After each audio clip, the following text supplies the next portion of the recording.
This episode of IGN Conversations is brought to you by Gran Turismo 6, available December 6th. What's up, everybody? I'm Greg Miller, and this is David Crane. Now, David Crane, you are a legend in the video game industry. Are you aware of this? A legend, is that the same as an old guy? No. You are. There's a lot of old guys I don't care about. I care a lot about you, all right? Okay. Let's run down. Okay, you co-found Activision. You worked for Atari before that. Co-found Activision. Then you go on to make this game Pitfall.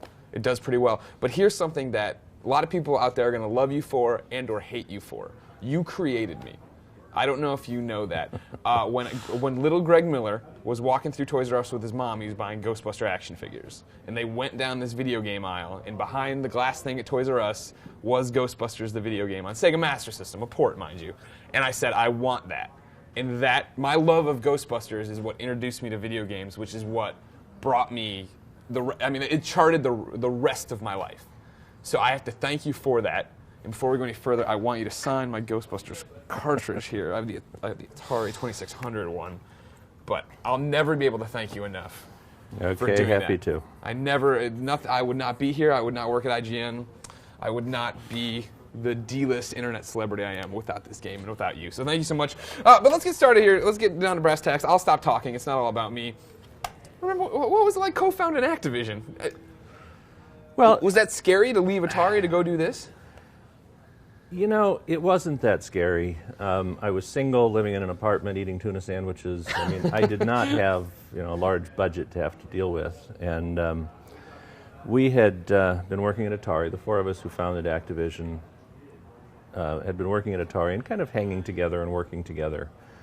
And Atari, the working conditions had really started to fail. And so we thought, hey, let's go off and do something on our own.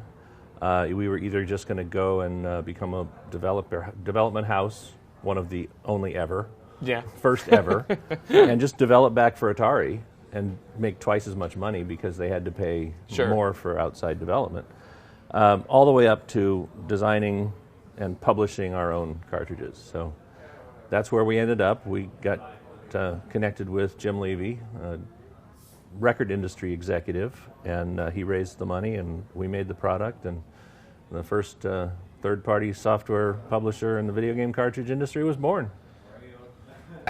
You say you didn't have much to lose. You're eating tuna sandwiches. I know this life well. Don't get me wrong, being single, eating tuna sandwiches.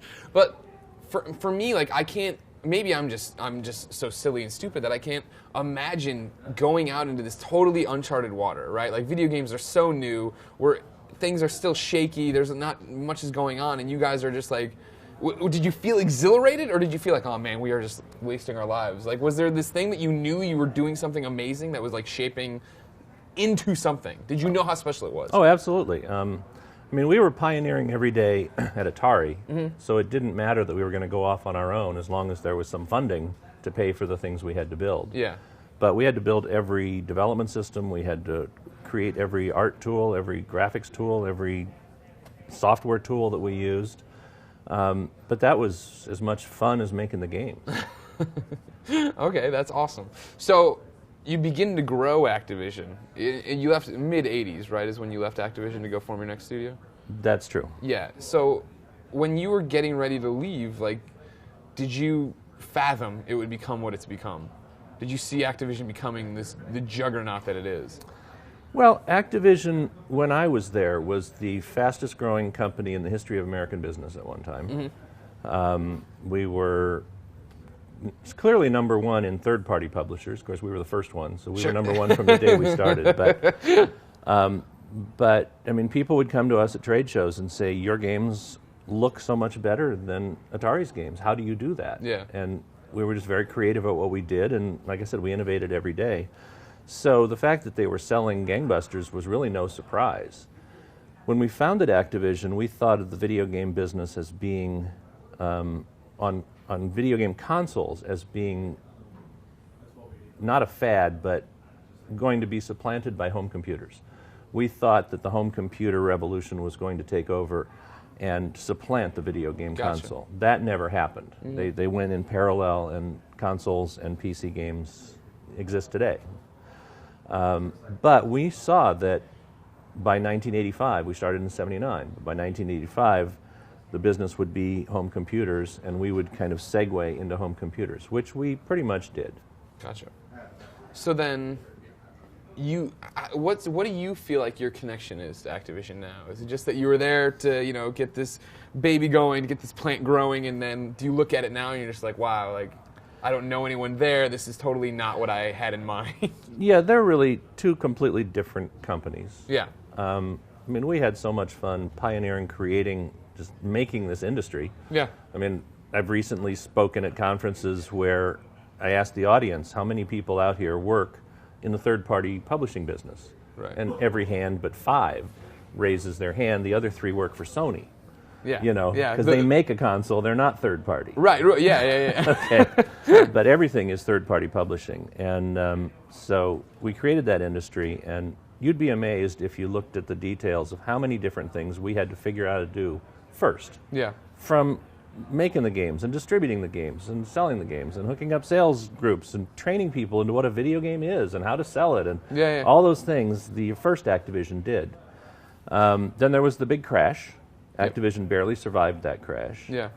And basically it ended up dropping down to like 3 employees, getting bought and taken to LA, and they started a new company. Yeah. What Bobby Kotick got when he bought that company was a $50 million name. Right at that time, there was a study done on what's the value of a name, brand. Yeah, brand, yeah. Okay, and the Activision brand was worth $50 million. That's what you would have to spend on advertising to get that in the minds of people. Yeah. And then he, through brilliant business tactics, built the company up and grew and grew and grew, and now he's the biggest in the world. Yeah. So do you, now, do you feel a better connection to Activision or to all these indie developers we see now, people who are making stuff like Gone Home? Well, I don't know. I mean, I remember my time at Activision very fondly. Yeah. I've done other things since then that, like online gaming, because it was very much like what we used to do with really small footprint games. Yeah. And that was always really fun, trying to figure out how to put a game like Pitfall into 4K bytes, which is less memory than the icon on your cell phone.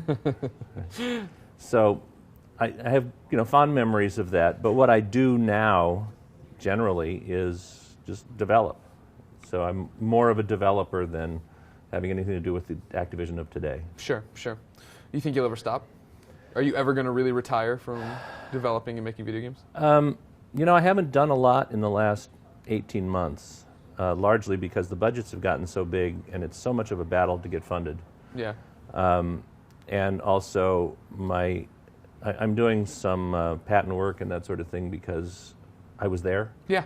And when someone wants to know, how did this prior art work? Well, I'm the guy to ask. Yeah. So I'm doing that because people value my expertise in that. But I had a video game editor open yesterday, and I was fooling around. So I'll probably continue to do that till the day I die.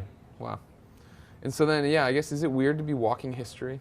You were living, breathing, touchable history. Yeah, we're back to the old guy references. It's again. not old. No, I mean, there's plenty of young people who made history, Miley Cyrus and whatnot. But I'm saying, you are, for real. You were there. Like you said, that's crazy to think about. To have been boots on the ground, making the games, and seeing where we are now I just can't imagine. Like I said, it was just so much fun. To some people, if I told you that you had to make a game and you did not have Photoshop, they would just die.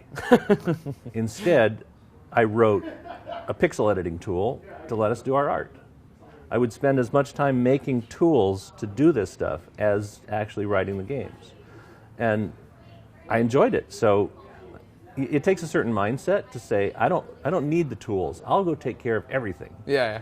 But that's what we did, and that was the fun part. All right, so everybody's spoiled now is what you're saying. Oh, absolutely. Well, David, thank you so much for coming on.